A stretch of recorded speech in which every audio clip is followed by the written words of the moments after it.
أما بعد أعوذ بالله من الشيطان الرجيم بسم الله الرحمن الرحيم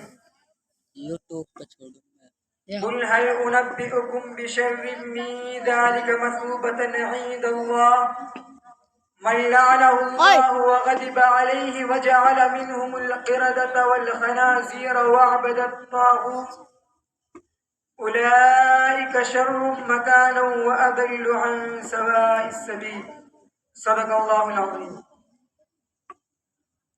گزشتہ دنوں ماہ رمضان المبارک میں غزہ اور فلسطین میں اسرائیل کے انسانیت سوز مظالم کے بعد قبلہ اول بیت المقدس ایک مرتبہ پھر دنیا بھر کی نظروں کے سامنے آ گئے۔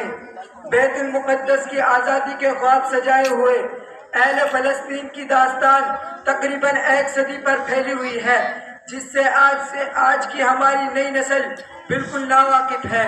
فلسطین کی کہانی روشنائی سے نہیں بلکہ ان کے خون سے لکھی گئی ہے۔ فلسطین کے ہر چپے چپے پر قربانیوں کی ایسی لازوال داستان نقش ہے جس سے وہاں کے باشندوں کی جرأت، ہمت، غیرت اور استقامت کا پتہ چلتا ہے۔ فلسطین کے معصوم بچے، ماں و بہنیں، جوان اور بوڑھے سبھی ظلم کی چکی میں پس رہے ہیں۔ اس کے بارے میں اور دنیا بھر کے مسلمانوں کو بزبان حال یہی کہہ سکتے ہیں: تم شہر اما کے رہنے والے درد ہمارا کیا جانو، تم شہر اما کے رہنے والے درد ہمارا کیا جانو، ساحل کی ہوا تم موج صبا طوفان کا دارا کیا جانو۔ اس میں کوئی شک نہیں کہ فلسطینی مسلمان اب تقریباً 1 صدی سے تکلیف اور آزمائش کی چکی میں پس رہے ہیں، اور یہ دنیا کی وہ واحد قوم ہے جو اپنے علاقے، اپنے وطن میں مہاجروں کی سی زندگی گزارنے پر مجبور ہے۔ لیکن یہ بھی سچ ہے کہ دنیا بھر کے مسلمانوں کے دل اہل فلسطین کے ساتھ دھڑکتے ہیں، اور وہ کسی بھی صورت اسرائیل کا غاصبانہ قبضہ تسلیم کرنے کے لیے تیار نہیں ہے۔ فلسطین کا غم امت مسلمہ کا مشترکہ غم ہے، اور اہل فلسطین کا درد بھی ساجا ہے۔ اور یہ بات روزے روشن کی طرح آیا ہے کہ بیت المقدس کا مسئلہ فقط اہل فلسطین کا مسئلہ نہیں بلکہ پوری ملت اسلامیہ کا مسئلہ ہے۔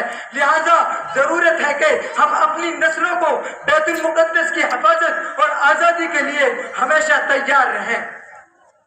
کسی شاعر نے کیا خوب کہا ہے: اقصی کی زمین کو ہم سب مل کر چھڑائیں گے، اقصی کی زمین کو ہم سب مل کر چھڑائیں گے، تاریخ فلسطین ہم گھر گھر میں بتائیں گے۔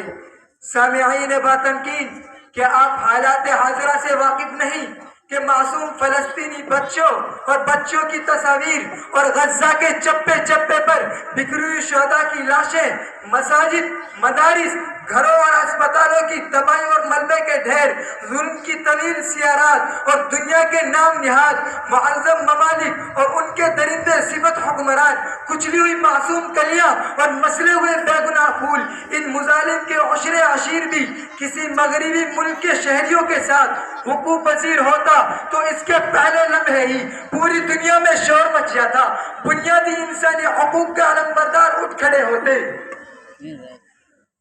بنیادی انسانی حقوق کے علمبردار اٹھ کھڑے ہوتے۔ اس کے باوجود انہوں نے بغیر ہتھیاروں کے ایک بہت بڑی مسلح فوج کا مردانہ وار مقابلہ کیا۔ اس دوران اس نے بغیر مقابلے کے بہت بڑی مسلح فوج کا مردانہ وار مقابلہ کیا۔ امریکہ فلسطین کے آس پاس عربی ممالک کو اپنے جال میں پھنسانے کے لیے پوری سرگرمیوں سے شیطانی منصوبوں کے ساتھ میدان میں آ گیا۔ کیمپ ڈیوڈ معاہدہ و اسلو معاہدہ سب مسلمان حکمرانوں کو بے حمیتی کے پنجرے میں مقید کر کے اپنے مقاصد پورے کرنے کے امریکی منصوبے تھے۔ ایسے حالات میں عام فلسطینی مسلمانوں پر قیامت گزر رہی تھی۔ یہ قیامت اسرائیل کے قیام سے لے کر آج کے دن تک یکساں مظلوم بھگت رہے ہیں۔ اللہ تعالیٰ ان مظلوم فلسطینیوں کی غیبی مدد فرمائے، آمین۔ وآخر دعوانا ان الحمد للہ رب العالمین۔